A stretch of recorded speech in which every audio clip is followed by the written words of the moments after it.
Alright, today's Theory Thursday, lesson 1, is going to be a review of some of our music theory basics. So the first thing is talking about the musical alphabet. And it's kind of like our regular alphabet, except it only uses the first 7 letters. A, B, C, D, E, F, G. Once we get to that G, the alphabet decides, nope, we don't like H, and we recycle and we start again at A, B, etc. In the same way, we can go backwards. So if we start this letter A and we want to go the note that's going to become before the letter A, we're going to call it G. And then before that, F. And this is kind of like an infinity sort of number line of letters that just rinse and repeat these first 7 letters of our alphabet. Next, we're going to talk about the staff. Now, the staff is used to basically tell us where we're going to put those places, those pitches, those letters that we're using to explain our music. So the staff is these 5 lines that we're using as our background.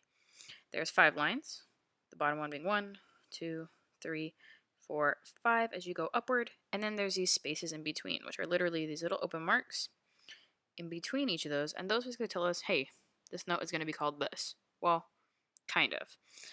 We can call it different things depending on whether we're using our treble or bass clef, which I'm going to get into in just a second.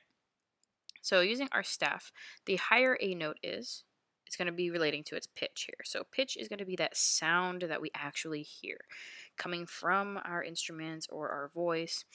And the higher the pitch goes, so the closer to the top of your page, also has to do with types of instruments and things, and that's for another time. But generally speaking, the higher up it goes, the higher up it's going to sound.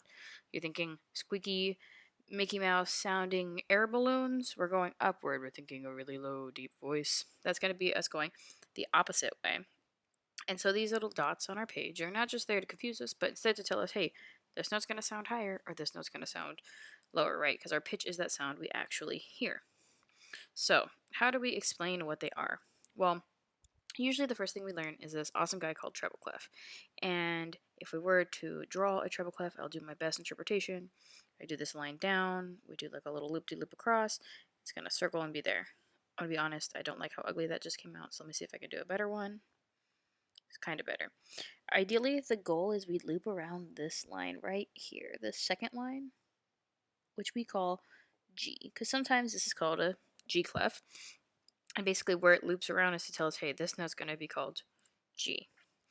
When we look at that, we're looking at lines and spaces, and we tend to have these sort of sayings. So when I was growing up, we always learned this, every good boy does fine. So the first line, every, E, next line, G, B, D, right, and F.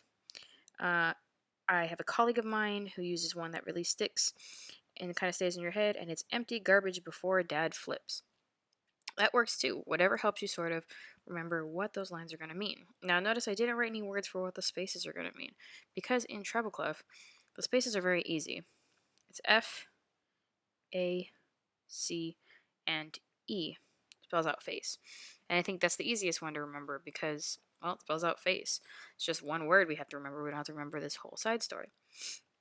Now, this works for a lot of our instruments. We see it a lot, especially if we're learning how to play like recorder or flutophone or anything like that.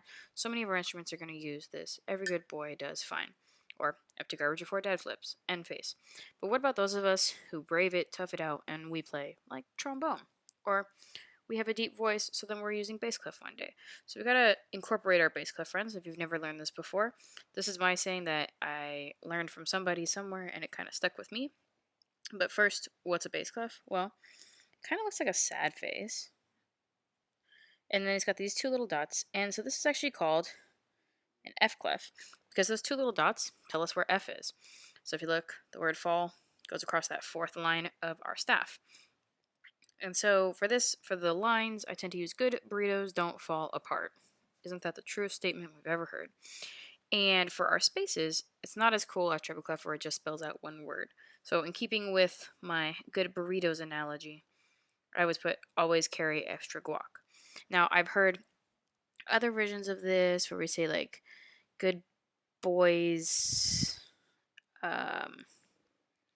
like do fine always, but see how long that took me to remember it was a weird sentence for me.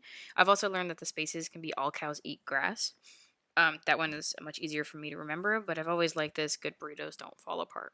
So In a real quick review, what we're basically going to say is music is written on a 5-line staff.